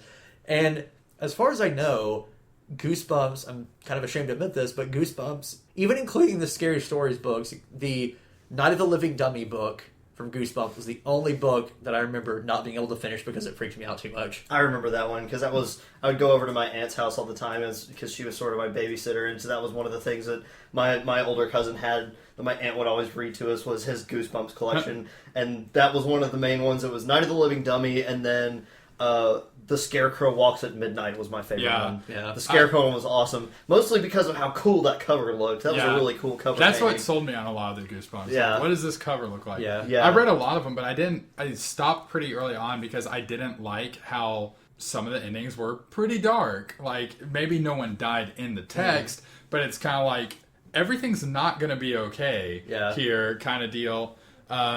So I was more of an Animorphs guy. But I never read any Animorphs. Oh my god. When I was a kid, my grandfather would read to me at night and stuff, and I went through an Animorphs phase where I read a lot of Animorphs. I mean, there's worse books you could have been attached to. I don't know that there are. Because I was trying to give you the benefit of the doubt, but No. okay. Because, I mean, for my age group, it's totally appropriate. Yeah, whatever. But, So we're Goosebumps. but yeah, definitely. But, well, at least Goosebumps had some interesting stories. I looked through some of my old Animorphs books, just kind of flipping through, reading the summaries, reading a couple of paragraphs. Might be the worst fucking thing ever. Like, I'm talking Final Fantasy X-2 levels of bad. Oh, God. And my grandfather even told me, like, I remember the big thing was the Andalite Chronicles or whatever it was. That was like the origin story Yeah, for it. I read that one. It was the Hork-Bajir Chronicles, because that was the one Animorphs book that I actually read, and I finished it, and I was like, I don't know what the hell I just read. The book itself was called the Andalite Chronicles. Well, that was. There's a video of you reading the back of one of those books on my Tumblr. Oh, yeah. Yeah, because it was Tristan Meridial Shamtool or something. Yeah. Yeah. The only one that I read was called the Hork-Bajir Chronicles, and I got it because That might have been was really something else. the cover was really shiny. It was all about aliens and had nothing to do with Animorphs, and I was like, Well, that was the same with the Andalite Chronicles because it was the prequel and stuff. But my grandfather told me years later, he's like, yeah, when I was reading those, I was basically improvising half of the sentences just so it wouldn't be as terrible. It wouldn't make you stupid. He was just like, these are really poorly written books, and I had to fix it. Wasn't there like a really short-lived TV show for Animorphs Yep. on Nickelodeon? Was it Nickelodeon? I feel like it might have been Kids WB. I'm not sure though. I feel like it was Nickelodeon just because I never really watched Kids WB because I don't know if I even had it. I think it was Nickelodeon. Okay. Because I remember the first episode thinking, this is kind of cool, and then the second episode going, nah. I only watched a That couple was of it for me. episodes because I was like, this is not true to the literature. As a little shitty kid. I mean, when half the selling point was flipping the pages to see the little animation. Yeah. I forgot about that. The content probably wasn't going to be outstanding. Yeah. Yeah, because I remember with they have little commercials like the bumpers for the Animorphs TV show, and the little synopsis that the narrator gave was even weird enough because it was like, the Yerks are evil slugs that crawl up your leg and crawl into your ear and control your mind. And like that's pretty much how he said it too. So I was like, what? Who's gonna save us? This kid that can turn into a panther. There was this one character, Tobias. Tobias, and he had long hair and he wore grungy outfits. And of course, his name was Tobias. I bet he could turn into a wolf. A majestic No, what he wolf. did was they had this rule A bee. where if they stayed in a not natural form, their natural form for more than an hour, they would be stuck like that. And wait, he made a noble. They could only be like a lemur for an hour. So he made a noble choice to stay his animal form. In order to save them or something I don't know. It was probably a noble sacrifice. Stayed a hawk. But here's the thing. That's pretty badass. Here's the thing. That's I majestic might as be hell. misremembering this, but I'm pretty sure he could still transform after that. He just couldn't turn into a human. Because so he could turn into other animals? Yeah. Why would you even want to turn back into a person after that? I don't know. if you could be a bear, who cares? Now I could be wrong. He might have just been stuck as a fucking hawk, which is still awesome. But here's the thing. They could all communicate telepathically, so we could still talk to people. And so it's everything. like, oh no, I'm not a person. I won't know the Oh no, touch I'm not of an another human awkward being or teenager something. anymore. I'm a Oh, no. fucking awesome hawk. Oh no. I won't know the joys of paying car insurance and taxes. Oh no, I get to fly. I get to fly and eat rats all the time. This rules. I mean, you should get. Oh wait, no, it's a falcon. You can get a person to have the glove and everything. Yeah. I mean, you can do it with hawks too. I'm sure. So instead of falconry, it's hawkwinry. Hawkwinry. Hawkwinry. Hawkwinry. I think it might. We have another email question. This one's from Jim K. He says, if the THAC guys could transform into any animal like Animorphs, what animal would it be? I don't know. We That's just a real got that person. email. We just got that email from... Thanks, Jim K. How did you know what we were talking about? But, random chance. It's Yeah, the magic weird. of the Posdcast. Yeah, it transcends space and time. I mean, I'd be a dog, man. I'd be such a dog. I'd be a dog or a cat because I would be a dog or a cat if I could be guaranteed that I would have good owners. I'd be fluffy as fuck too.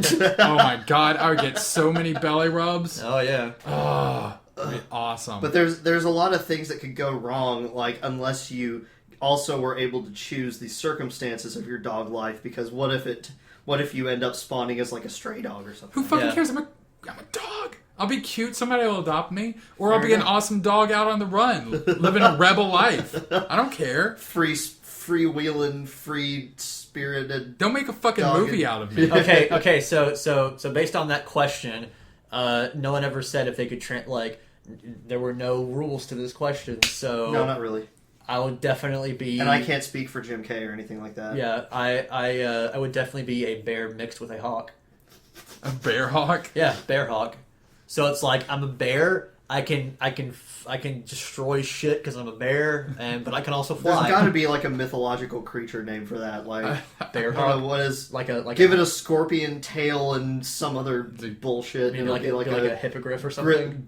Manta griffin core thing, whatever. Wait, what is a manticore? What is that again? It's like Doesn't it have like a scorpion tail or something? I think it might be a bull with a man know. and a scorpion, maybe. I don't know. I can't remember. My education was inadequate. I don't know the answer to that. If you you know know what a manticore is, please email us at podcast@thac.tv. If I could be any animal, I would choose to transform into... Do you think if I chose bees, would I have to be just one bee, or could I be a collective? Be the entire hive. A collective swarm of bees. There are no rules, man. Oh yeah, you're right. I just said bear hawk. Oh yeah, you're right. Well, since do you have hawk? Because are of they that, proportionate wings? To you? Oh yeah. Okay. I mean, they got to be able to lift the bear. Because of What that. if they're really strong but really tiny wings? So Whatever. you're like a hummingbird and you're having to fly. Whatever. I'm still a bear. Well, thanks to your really vague question, Jim K. I'm going to go with an entire swarm of bees. But it can be a swarm that, as it moves along and finds more bees, it can sort of add them to the swarm. So it could be a swarm of bees thick enough that it could actually like move large objects. Like it could take the shape of a hand. So kind of like in cartoons. Yeah, kind of like sort of 2000s era CG, like the Mummy or something like that. Yeah. You know, when the sand took the shape of his face. Well, I can make the swarm of bees take the shape of like a fist, and punch a guy, or me. Yeah, I could be a me made of bees. Be me. Yeah, and then the swarm of bees could just encase you, and then either destroy you or provide a protective coating, depending on how I'm feeling that day. So would you be like honeybees or Africanized bees? Which ones can fly farther? Probably African. I don't know. They chase farther. Yeah. I'll be those then. Yeah. Okay. I'll do that. And since I can take on more bees, since bees only live like a couple of days, right, or something. I don't think they live very long. But since I can keep adding bees to that swarm, I can live possibly forever, because I could just eternal. As long as one of those bees is still alive, then my consciousness continues. So you would basically have to make love to yourself to continue the cycle, though. More or less, yeah, okay. Pretty much. Is that how bees work? Well, I mean, if he's all the bees, how is he gonna make more? Check and make. Yeah. All right. That's a good point. I have become all of the bees. Okay, so when global bee supply has been controlled by a single source. So when a bee or it bees becomes like a really lame version of Ender's Game or something. So when any number of bee or bees are added to the swarm of you of me bee, is that bee a part of you? Do you are you literally all bees, or are the bees you when they are added to your bee you? No, they become me when they are added to the swarm. Okay. So it's basically my life's mission. How close do they have to be? Well, I mean, as long as they're in sort of close proximity, like it sort of adds this kind of like a tractor beam, and it just sort of sucks the new bees in there. So basically, my entire life's mission is going to be sort of flying around the globe.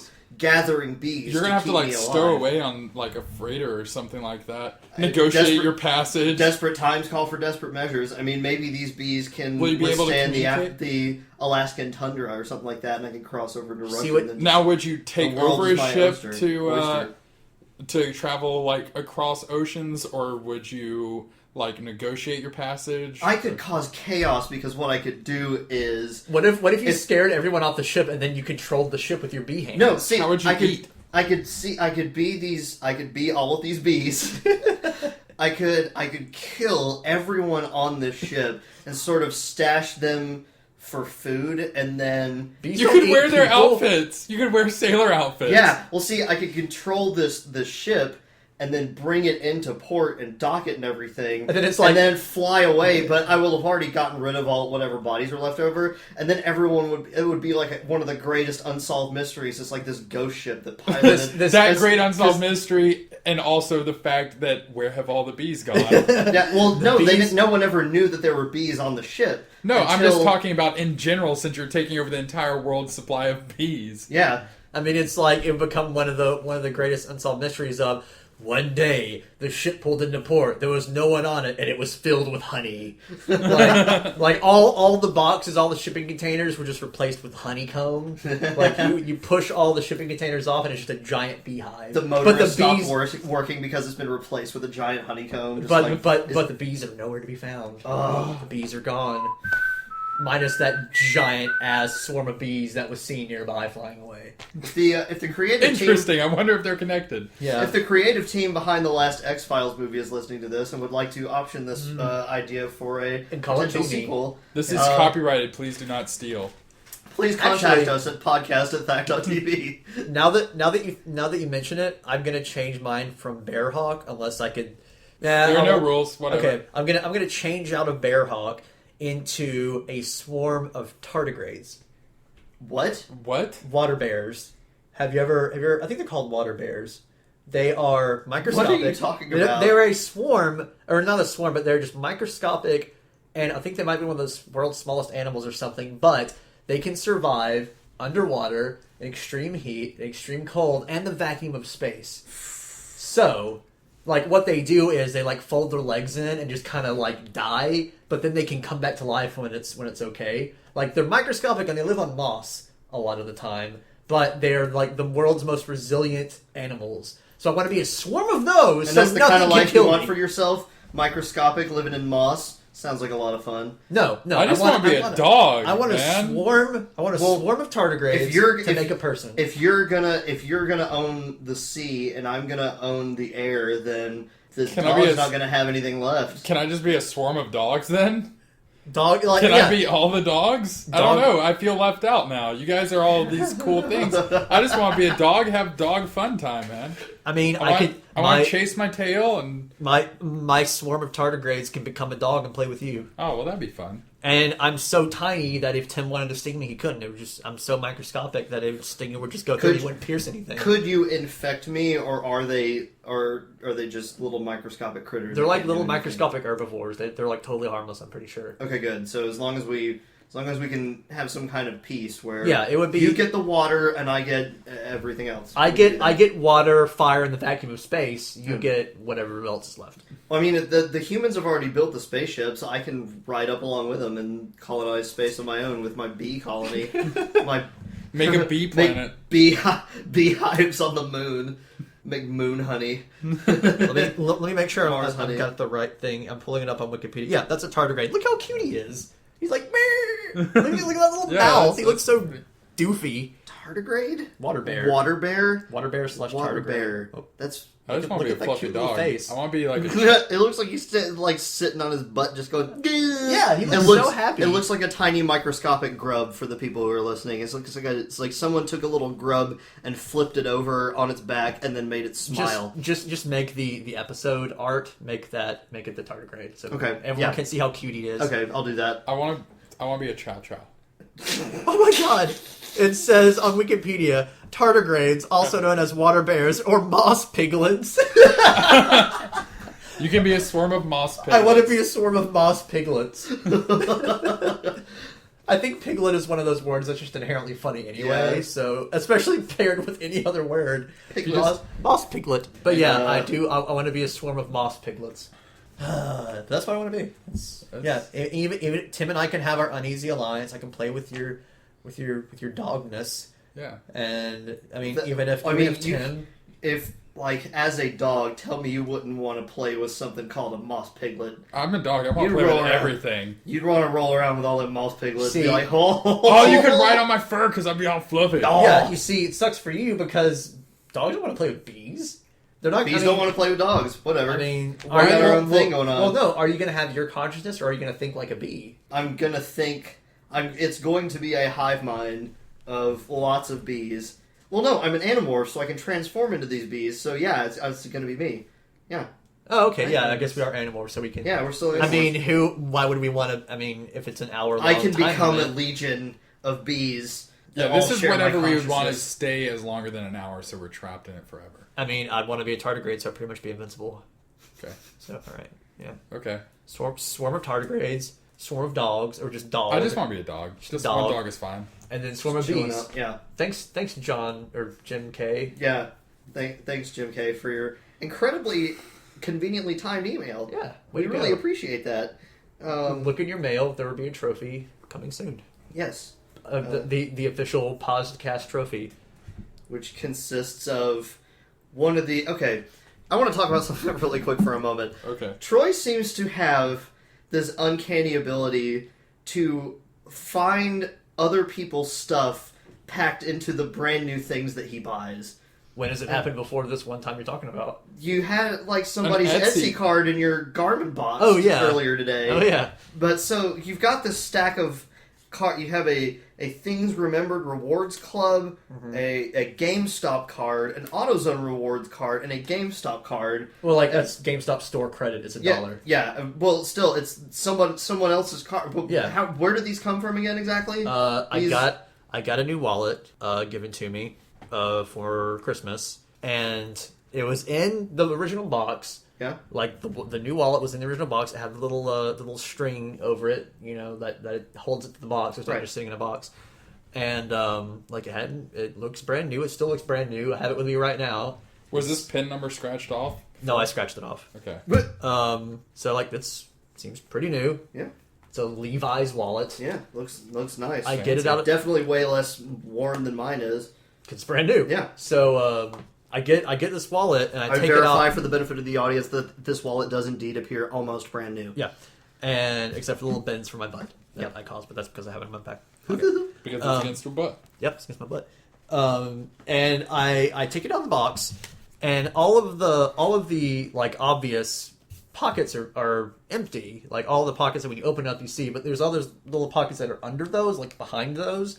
I put my finger in there to see how many there are, and I'm like, oh, wait, what the hell is this? There's something in here. And I pull out those cards out of those little hidden pockets. Like there's like 2 in each one. Dude, this is a Power Up Rewards Pro GameStop card. Yeah. Someone was serious. I don't know. But like, I buy from Steam. How did that happen? Like, was someone using my wallet that I got from Amazon? Like, it came from Amazon, and was someone just using it as their wallet with the box still attached? Like, what? What? Maybe this was just a bonus you got, even though all these cards look used. All of these cards are worn. You can look up your membership number. You can see whose this is. I guess from their Things Remembered. You're like, hey man, I got your wallet. I mean, it's not like I'm not like weirded out or anything by it. They're not credit cards. They're not someone's credit cards. They're just like gift cards and reward membership cards. It's like, I just want to know the story behind that. Like, why were those in this supposedly brand new wallet? Yeah, but it's I didn't just get anything in my new wallet. It's just the fact that you found things like that in your supposedly new stuff twice. Because then today you open up your new Garmin box for your GPS. The GPS wasn't even new. It was like I just kind of had the box still in my back seat, and we moved it for something.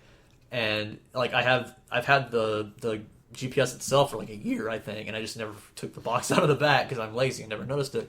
But I took it out and I was like, I'm just going to go ahead and throw this away. And I opened it up to make sure I wasn't throwing away any important cords or anything.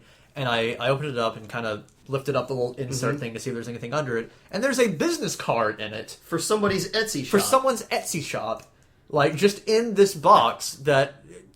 I mean, I'm not going to say the name of it or anything, but it's someone's Etsy shop, and this business card was obviously like made for this person, and I guess they just stuck them in like Best Buy or something, or wherever I got that GPS, they're just sticking them in all the boxes. Maybe they were just sort of wandering around in a parking lot, maybe at one of the conventions we were at or something like that, sort of checking for any unlocked doors, and then if they find any unlocked Not doors... to steal the car. They don't steal anything, they just slip these in there like a little nerd jewelry Johnny Appleseed, slip them in random places in people's cars, and then goes, hee, I hope they find the... What if the person who put this in your car is the same one who stole the Craig Digsby mustache?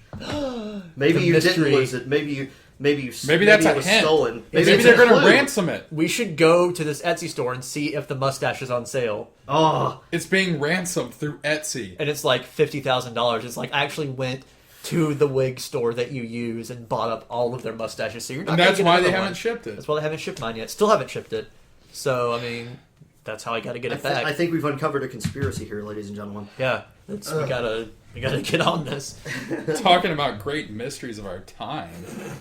What did you guys see the news story about the rocket ship that took off and it was full of bees? That was Also, really weird. where did this Etsy card come from? Yeah, Whoa! mystery. Etsy cards coming out of nowhere. Bees flying spaceships. Like world's going crazy. Why? Dogs being friends with water bears? Yeah. No, I think you mean Moss moss piglets. piglets. Moss piglet. Like, it's just, why are you even listening to this podcast? Go out and live the short life you have left. Like, Yeah. it's going crazy now. You never know when you're gonna get attacked by a swarm of bees Or moss piglets. moss piglets riding on the backs of bees.